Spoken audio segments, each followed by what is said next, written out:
Welcome to the Startup to Exit podcast, where we will bring you world-class entrepreneurs and VCs to share their hard-earned success stories and secrets. This podcast has been brought to you by TIE Seattle. TIE is a global nonprofit that focuses on fostering entrepreneurship. TIE Seattle offers a range of programs, including the Go Vertical Startup Creation Weekend, TIE Entrepreneur Institute, and the TIE Seattle Angel Network. We encourage you to become a TIE member so you can gain access to these great programs. To become a member, please visit www.seattle.tie.org. My name is Gowri Shankar. I'm a member of the board of TIE Seattle. I, along with Shirish Nadkarni, are hosting this podcast, Startup to Exit. This is our episode number 3. I've known Shirish for a long time, and we have an exciting guest today that Shirish will introduce shortly. Shirish is a serial entrepreneur and soon to become a serial author. He's on his second book, Winner Takes All, and it's out wherever books are sold. Shirish, hope you keep writing more books. Over to you. Thank you, Gowri. Hello, everyone. My name is Shirish Nadkarni. I'm a serial entrepreneur, author, and board member of TIE Seattle. We are very pleased to welcome Raj Kapoor to our podcast today. Raj is a co-founder and managing director at Climactic, a venture capital fund focused on climate tech. He was also a strategic advisor at Lyft, former CEO, co-founder of Snapfish and Fitmob, now known as ClassPass, and a former managing director at Mayfield Fund. I got to know Raj when he was a VC at Mayfield Fund and was very impressed with his personal story, which is why we invited him today. So welcome, Raj. Thank you. Great. So Raj, let's start with your early life. Where did you grow up and where did you go to school? Sure. I grew up in Bethlehem, Pennsylvania. Parents both came from India, so first generation American. Bethlehem's a small town in Pennsylvania. We were, I think, the first Indian family, even featured on the front page of a newspaper with my mom wearing a sari and a tiger rug from an uncle that I think used to hunt tigers. And so it was very different growing up there. And went to public school, a school called Freedom High School. Our rival was called Liberty High School, so Freedom versus Liberty. And ended up going to Carnegie Mellon in state for my undergraduate, and then my career in business school after that. That's great. So you started Snapfish during the dot-com boom, but then the bust happened right after that. What was the opportunity that you saw with Snapfish, and how did you navigate your way through the dot-com bust? Yeah. So I was lucky enough to be, a lot of, I think, successes around luck and timing. And then there's some experience and skill applied to it and hard work. But from my perspective, I was lucky to be going into business school from 1994 to 96 when the internet was just coming out, like where the commercial internet was born, the browser, Netscape was born. I started this internet club with someone else at Harvard Business School and got very involved in this new world of interactive network media. And prior to business school, I'd worked at a telecom company that was early on playing around with that whole area around ISDN and ADSL and trying to figure out content. And so when the protocols came out and it was much more open and browsers, I just saw a ton of opportunity. Ended up joining a startup called At Home, which was a consortium of cable companies to launch broadband services around the country because everything was dial-up before then. And while I was there, I looked at lots of different application categories. I kind of knew I wanted to be an entrepreneur coming out to Silicon Valley in 1996. And I really loved music. I'm in a band, I DJ, but I didn't see a business opportunity there because of the rights issues. And also at the time, the bandwidth wasn't high enough. The second thing I looked at, was around TV and film. Again, rights issues there. felt like it would take a long time and difficult. And so that left another media type, which was photography. And looked at that. I had three other co-founders that were Indian, so we were looking at various businesses together. And the four of us decided that this is a really interesting space, which is photography, because we saw the transition from film to digital. We saw that photos are owned by the person, so there wasn't a rights issue that's there. And there was a virality to it, because even back in those days in 1999, we knew that customer acquisition would be a challenge. How do you acquire customers? And so the idea that we had, it was borrowing a little bit from someone I had met and learned from, which is Bill Gross, who started Idea Lab.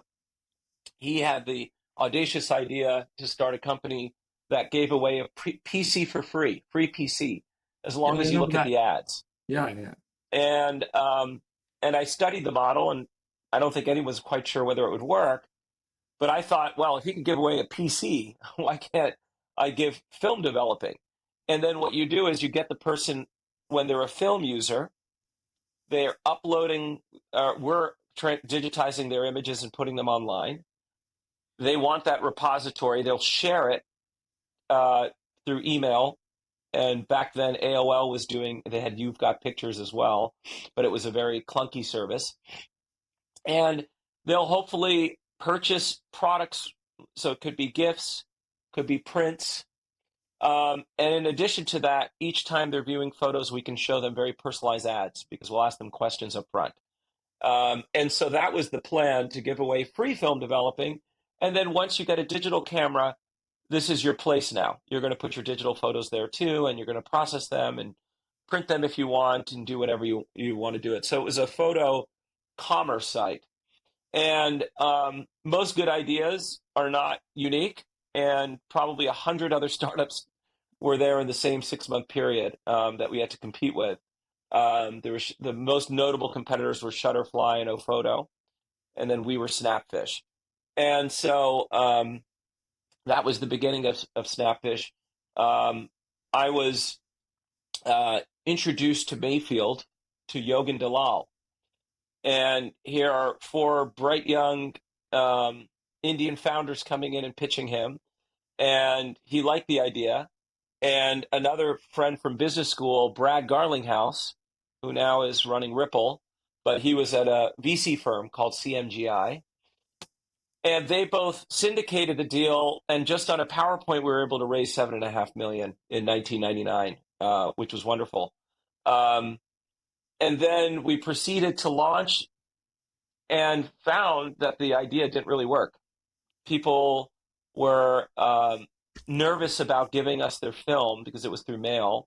It would also take a while versus instant film developing, where 1 hour photo, and the difference was that they don't have a copy of it. They're giving the film. If we lose it, their memories are gone forever, and they're so valuable. And so that was a big learning. And we had to reconstitute the company. But before we learned that, we were told the best time to raise your next round, and this was at the height of the dot-com boom, is before you launch and have metrics. So we were able to raise another, I think it was like another $36 million before launching. That's crazy. Back in those days. Those were crazy days. After we raised the money and launched, realized it didn't work, then we had to pivot. And then the short story there is, in 2001, the dot-com boom busted. Financing was difficult. It was also very expensive to start companies like this. You had to buy like a $7 million EMC storage server. You had to host your own website, etc. And of course, you had to pay for customer acquisition, which was increasingly, even though it was viral, it wasn't enough growth. And so as things really started to implode, we decided to sell the company and hired a banker. Banker didn't do much, didn't find any buyers. I had to go back to our partner who said, he's a film processing company, a private company, District Photo. And they said, well, if you don't find any buyers, maybe we're interested. And so I called them and said, guess what? We don't have any buyers. And I either have to shut down the business or we sell it to you. And so he bought it for like 10 cents on the dollar invested. So I had to go back to all my friends and family and the VCs and hand back not very much money. We took the company because we had hired a head of growth, which was a mistake. So we had to take the company from 200 people down to 25 people. We moved to windowless offices in San Francisco in a not so great part of the neighborhood. And then after we had become a small subsidiary of District Photo, we reoriented the business around digital cameras and they started to take off. And people needed something to do with their digital film. They wanted physical prints or other items. They wanted to easily share them, especially if there's a lot of photos. Emailing 100 photos didn't make sense. So we pivoted to digital and the business really started to take off. Another interesting point was that as that happened, the retail industry woke up. And within 1 year, most of the prints that were created out of digital cameras all of a sudden ended up at retail so fast. And that was a huge threat. So I thought, if you can't beat them, join them. So we created a white label version of Snapfish. And they had all tried using Kodak or Fuji's websites, which were really crappy. And so they were open to going to a company that had a lot of users like we did, and that was really understood the user experience. And so we were able to, and I had aimed low and told my partners that let's see if we can get some small retailers to start. We ended up closing Costco, Walgreens, and Walmart within a year. And they were the major leaders of film developing. And so we launched all of their stores, online services, white label. Company became profitable. We launched also internationally into the UK. And then an interesting thing happened where, I was basically an employee of this private company, but he had created a bonus program, almost like a stock option, but really not because it was a separate company. And I thought he's never going to sell. He's just happy keeping as it is. And I was surfing one day with some friends, and this is why, being in the Bay Area is an advantage sometimes, because I didn't know I was going to go surfing with a banker who was representing HP trying to buy online photo companies. And she talked to me in the water, and she was like, "Well, you're not for sale." And I was like, No. I think, let me find out. I think we could be for sale for the right price. And that ended up, ultimately, I didn't hire a banker. I did the deal myself, and we ended up selling for $300 million to HP, in addition to a long-term contract to our parent company for mail order processing and gifts and all that stuff. So turned out to be a great win, and that's when I ended up leaving and joining Mayfield. What a great story. Wow. Thank you so much. Yeah. Wow. Yeah. So you were at Mayfield for a number of years, and then you left again to start your second company, Fitmob. So what was the inspiration for Fitmob, and why did you leave Mayfield to start Fitmob?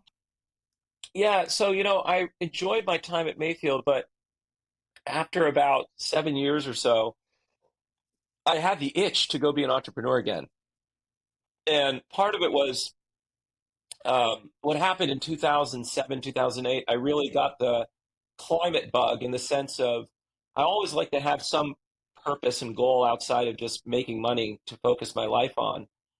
And I heard Al Gore and John Doerr from Kleiner Perkins on stage at TED and was convinced that this is the biggest problem humanity faces. There's lots of problems, but this one was big and really difficult, and I wanted to dedicate my time to it. So I first created a social game on Facebook on the side while I was working at Mayfield. Surprisingly, got $500,000 from the EPA, Environmental Protection Agency, to launch this game because it was an awareness game around climate. And I got a ex-Zynga product manager and a team. They built it. They launched it. It didn't really work. People played it, but they didn't take the offline actions that I was hoping. to build awareness. So then I talked to Mayfield about this, and we all looked at this clean tech bubble that was happening. And what we ended up doing was focusing Mayfield around what are the opportunities that are more capital light in the space around climate. And we looked at utilities, we looked at software, we looked at fintech. I looked at transportation and found this marketplace, found this company that had a marketplace for rides, which would make it more efficient. And I was very convinced that that was going to be an interesting thing. And it was called Zimride. And so I led the Series A, and that later became Lyft. I was spending a day a week at Lyft, and I was really excited about the operating side of it. And so I ended up talking to my partners and saying, look, I think I want to do something more hands-on. And the first thing I did was, so I left Mayfield and started something called Co-Founder Partners, which would co-found multiple companies, 3 maybe, and I work on each of them and have a real more hands-on approach, almost like an incubator. And then through that, I met someone, Tony Horton. He's a famous fitness instructor, and he has a program that is probably one of the most successful ones called P90X. And I did his program, and it changed my life. And at the time, my wife was also a medical weight management professional. She's a doctor. And I saw the obesity problem. I saw the lack of fitness. And I looked at the model and thought, wow, there's something broken here. People join gyms, and the gym doesn't really want you to come. They just want to take your money. And so I wanted to change the way fitness is there, and came up with a concept of a marketplace connecting high-quality trainers in the neighborhood to groups of people, mobs. We came up with Fitmob. Tony couldn't be as involved because of competitive dynamic with his projects he was working on. So I ended up, rather than doing co-founder partners, one failure mode that I was told is that you'll just fall in love with one of your companies and go, and that's what happened. So I started Fitmob, which was that kind of marketplace. That too, initial idea didn't work, just like Snapfish. Had to pivot it. And there's a longer story there, but in short, we ended up a model that was more like Open Table for classes, which looked a lot like a company in New York that had started earlier, ClassPass. And we were going head to head. It was a very brutal battle. It didn't feel like Uber versus Lyft, that two companies could really succeed. And so I sat down with the CEO, another first generation Indian, Pyle, and we talked about merging the two companies, which is what we did. And so we brought the two companies together. Their company was bigger. We just called it ClassPass. I joined the team for 6 months to do the transition, help launch internationally. And that company now merged with MindBody, which is the largest provider of fitness software in the world. And ClassPass is the market leader. So I'm hopeful that that combined entity, which is still private, can have a wonderful, successful future and exit sometime. Great, sorry. So now one of the issues with starting a marketplace is a chicken or egg problem, as you know, right? So with Fitmob, or perhaps with ClassPass, how did you get started? You had to obviously get the gyms on board when you had no customers. So how did that process go for you? Well, it was even more complex. What I had done was I wanted to remove the power of the gyms and just go to trainers and make the space fungible. Right. So you're just subscribing to a trainer, and you're not subscribing to a gym. Mm-hmm. And the workouts can happen outdoors. They can happen in spaces that would be rented in the neighborhood. And there were two big problems with that. One was that it's a three-way marketplace. I was expecting the trainer to find the space, but we had to find the space and match it with the trainer and match it with the customer. And that proved to be challenging. Mm-hmm. In addition to that, we needed a space requirement that if there's bad weather, it needs to be indoors. And so outside of California and Florida and the Sun Belt, it would be a challenge. and you need to be able to play music pretty loud early in the morning, and that's a challenge. Mhm. And I negotiated with the park system and got permits, but there were very strict rules around noise and music. And then finding spaces was also challenging. So that's why we ended up pivoting the model to really just help the existing studios, yoga studios, gyms, etc., fill up with a subscription rather than trying to create kind of a new entity in doing that. It proved to be too challenging. Got it. But even convincing the yoga studios to join your platform must have been a challenge when you had really not many customers, I assume. So how did you Yeah, and get that's beyond that? where something I learned from Lyft too, like they had a program early on called the Pioneer Program, and it's basically throwing capital at the problem. And they would acquire drivers and then give away a lot of rides through couponing Mhm. so that the drivers have enough critical mass to be on the system and then slowly bring the couponing off because people find value in the service, but they needed that Right, extra jolt to go try it. In right. our case, we tried giving a first month free and to go work out at all these amazing studios. And then we were subsidizing that first month Mhm. of visits. And that helped solve the problem because then we could call up a studio and say, we that are ready to use it. And it's not that they would sign up and no one would come. Right, right. Excellent. All right. So let's take the conversation to your journey with Lyft, and I'll turn it over now to Gowri to carry the conversation forward. Sure. Great. Thanks, Shirish. Raj, what a fascinating journey you've been on. Just listening to you, lot of our listeners should be inspired. One thing that struck me was you never worried about pivoting. Mm. Yeah.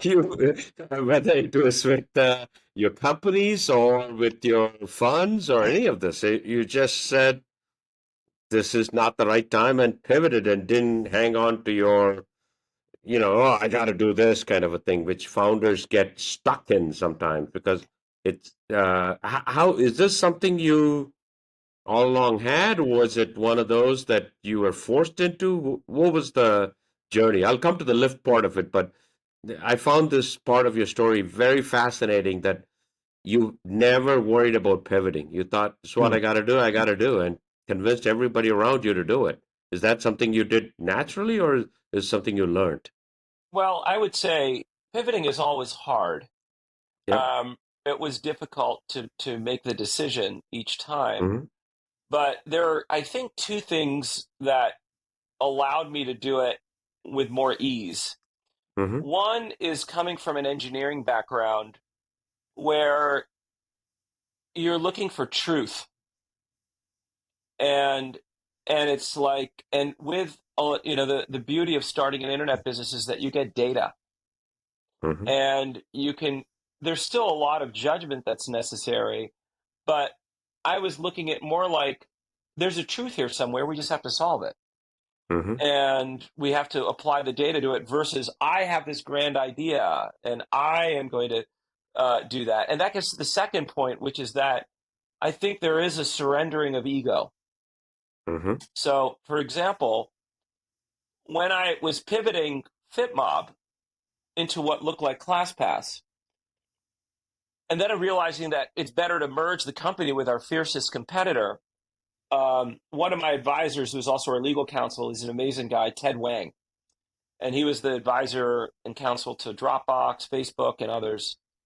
And he pulled me aside and he said, the only way this is going to happen is when you meet Pyle live, face to face, you need to let go of your ego and tell her that you copied her.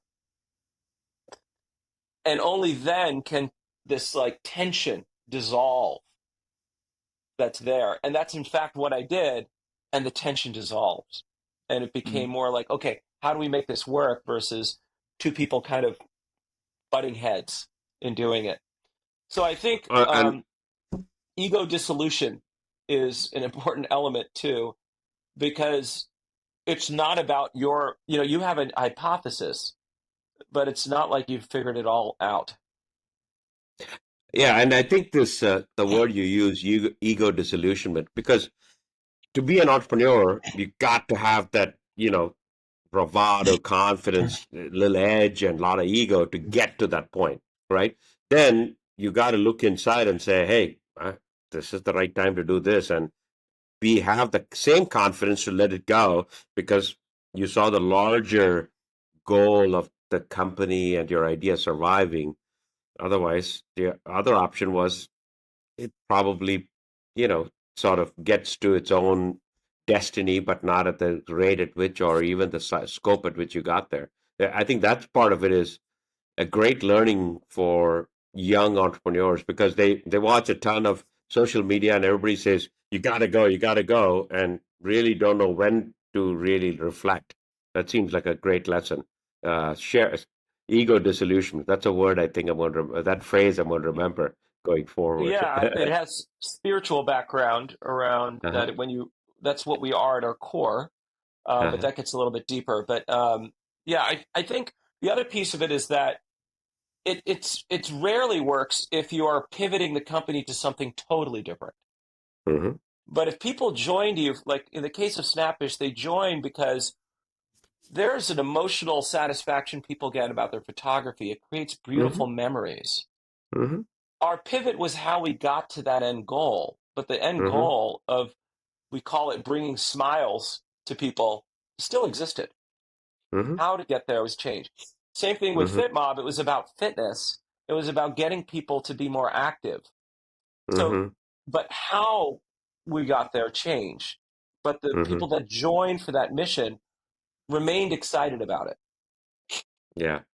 Shirish and I are old enough to remember At Home. Then it became At Yeah. Home Excite because at that time in the early '90s, I was on that team that what became Sprint. It was cable companies came together and formed At Home for the internet Hmm.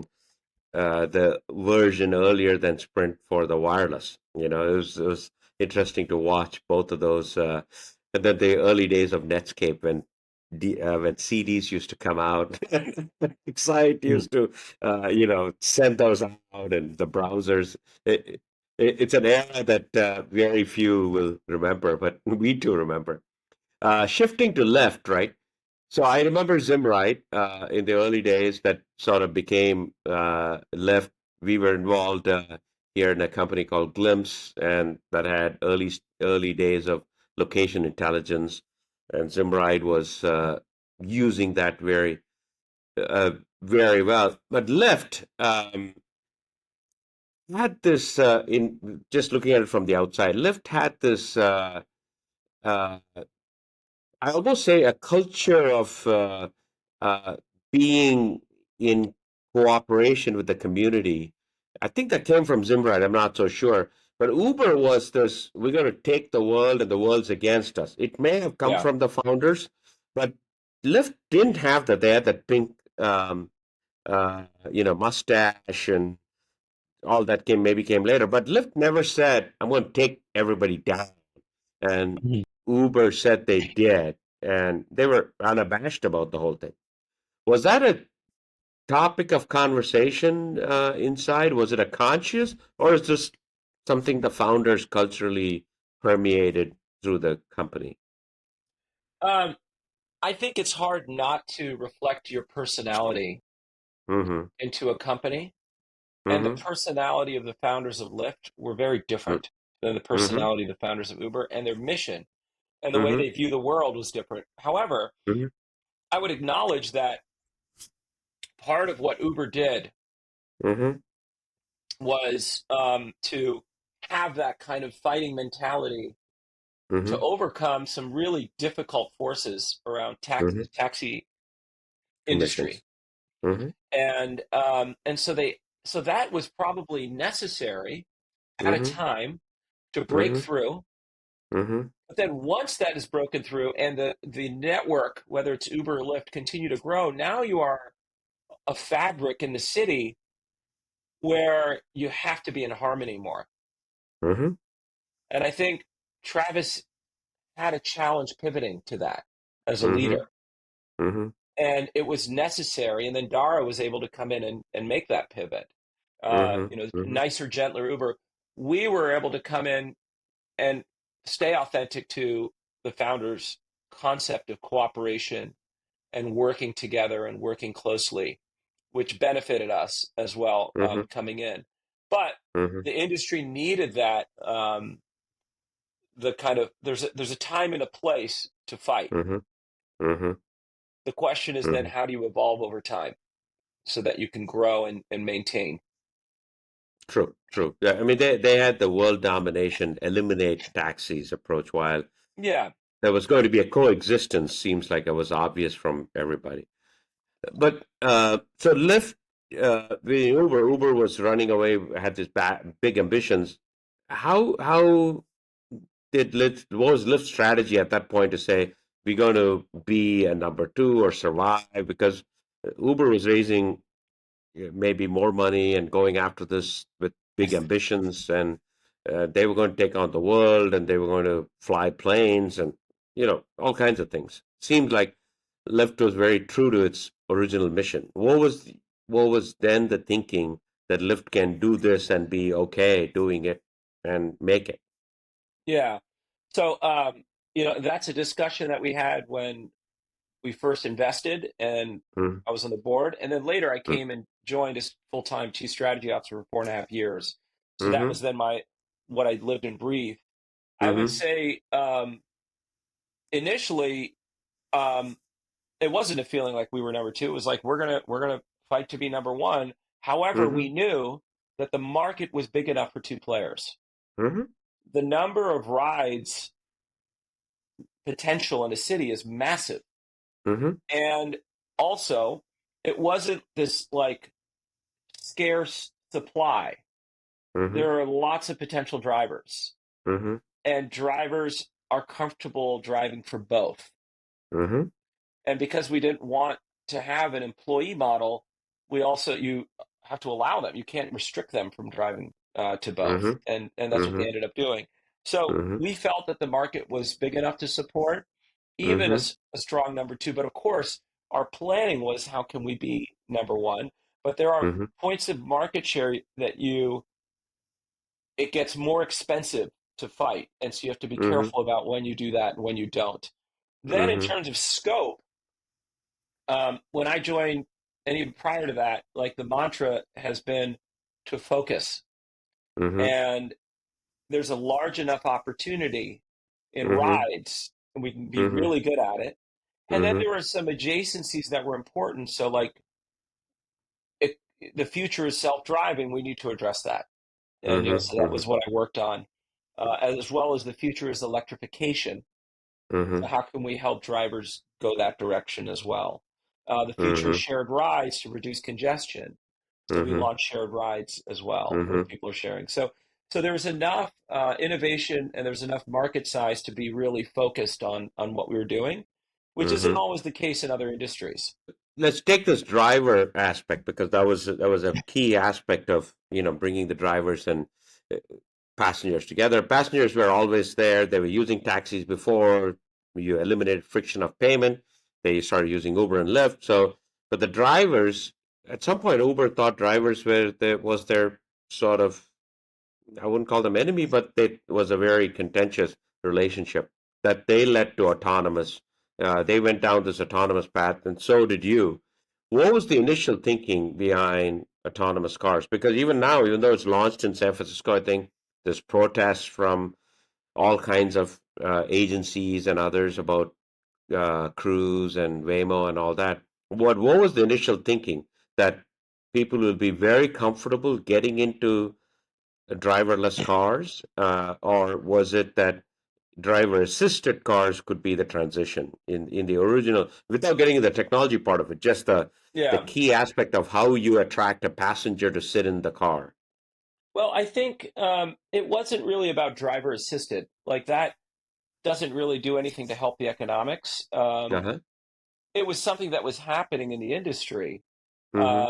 And we believe that it's safer that's Mm-hmm. there. But really, the belief was that the experience um, is is for consumers in a driverless vehicle. There's a lot of benefits there that Mm-hmm. can be. One is um, some people are worried about the safety with a driver, and so Mm-hmm. now it's just you. You Mm-hmm. have that. You don't have to worry about that other person that's there in doing it. Mm-hmm. Two is that it should be safer than a human by an order of Mm-hmm. magnitude, and that's what our Mm-hmm. design goal was. So Mm-hmm. they're still rolling out right now today, Waymo Cruise, et cetera, in San Francisco. Mm-hmm. And yes, there will be instances where the system is not perfect, Mm-hmm. and but it should be far less than Mm-hmm. what a human faces in terms of the miles per between accidents, as an example. The challenge with that, which I think we underestimated, was that you can get a lot of media coverage if a self-driving car blocks something, Mm-hmm. and versus a human does that all the time, but Yeah. you're not going Yeah. to get the same Yeah. level of coverage.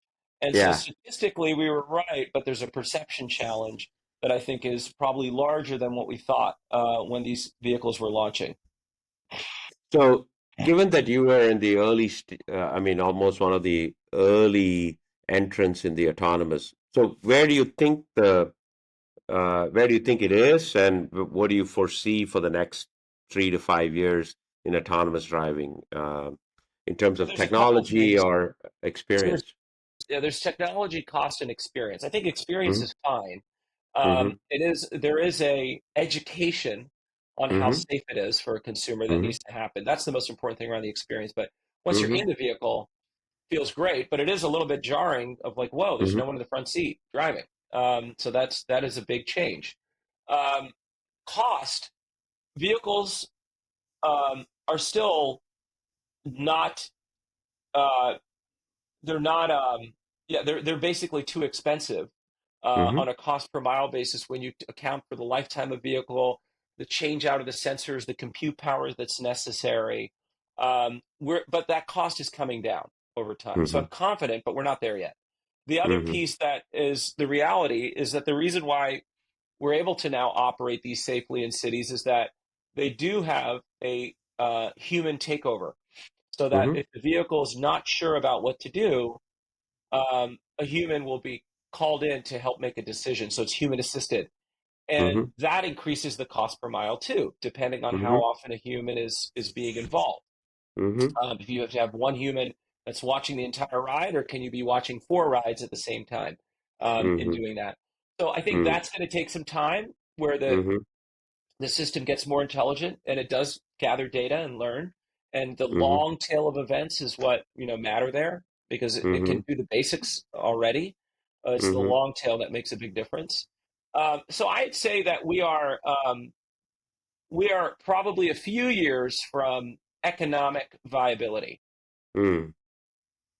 but from a technical viability, it's there. Mm-hmm. It took a Mm-hmm. while, but it's there. Um, Mm-hmm.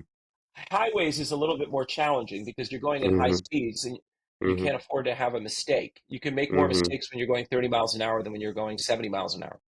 Mm-hmm. Mm-hmm. So that'll take some more But time. got it.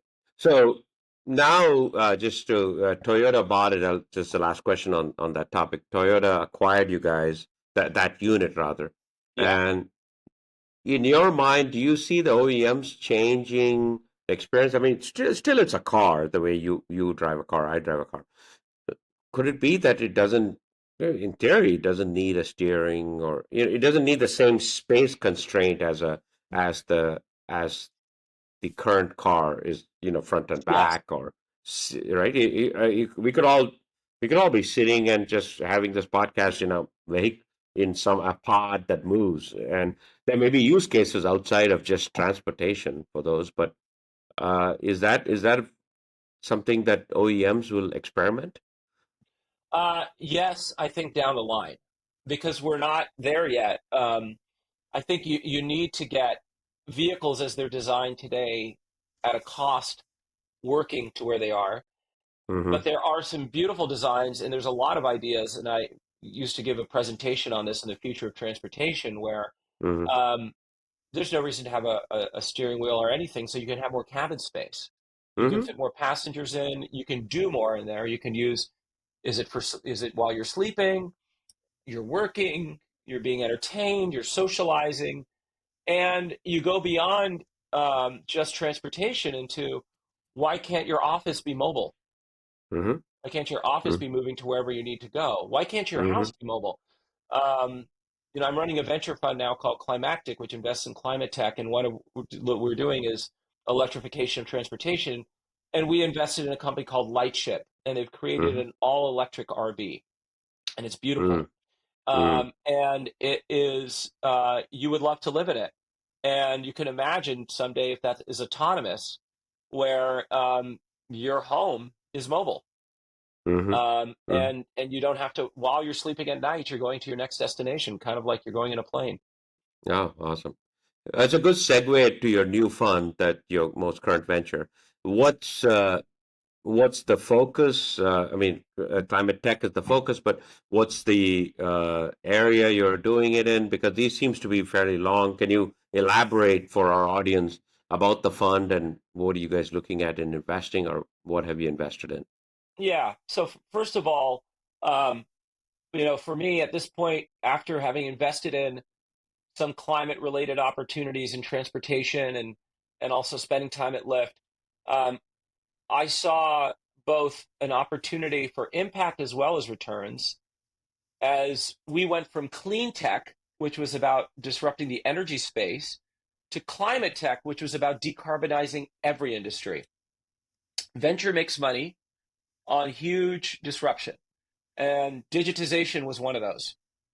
Yep. And a lot of your careers are successful based on digitization. Decarbonization is the next big wave, Yep. and everything needs to be decarbonized. We need to do it for our planet. Some people say 2040, some say 2050, but it needs to happen. Mm-hmm. We don't have enough technology to get us there. Mm-hmm. BCG of going to a net zero planet is there with today's technology, and that has to be moving at a much faster pace. Like Mm-hmm. wind and solar is cost effective, but it's just not being deployed fast enough. Mm-hmm. And we need large scale storage Mm-hmm. of energy to make that work. So we're going in looking at all of the different ways that you can help get to a net zero planet. And what we're focused on is businesses. So if you look at the consumer, I don't believe the consumer should be asked to or is going to reduce their energy footprint, especially in the developing world, as Mm-hmm. they're just coming online. I Mm-hmm. don't think the consumer is going to pay a premium for green Mm-hmm. products.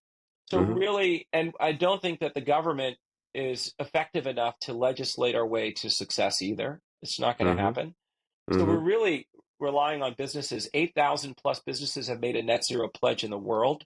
Mm-hmm. That's 90% of worldwide GDP is under pledge. Mm-hmm.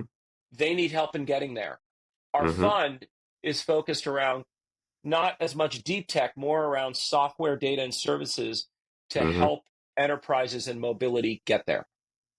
So we do seed level investing at the early stage, partner very closely with founders, and Mm-hmm. help them sell to the enterprise or provide a mobility solution that helps get to net zero. Awesome, Raj. I could go on. I mean, your stories are so fascinating. We could go on in any one of your versions for a long time. But thank you for your time. It was a Thank you. fantastic podcast, and thanks for taking the time. And for our audience, ego dissolution. That's the word of the day. So please subscribe wherever you listen to our podcast, and give us a great review. And thanks a lot, Raj. Appreciate you taking the time. Thank Thank you. you very Take much, care. Raj. Thank you for listening to our podcast from Startup Exit, brought to you by TIE Seattle. Assisting in production today are Eesha, Jain, and Minee Verma. Please subscribe to our podcast and rate our podcast wherever you listen to them. Hope you enjoyed it.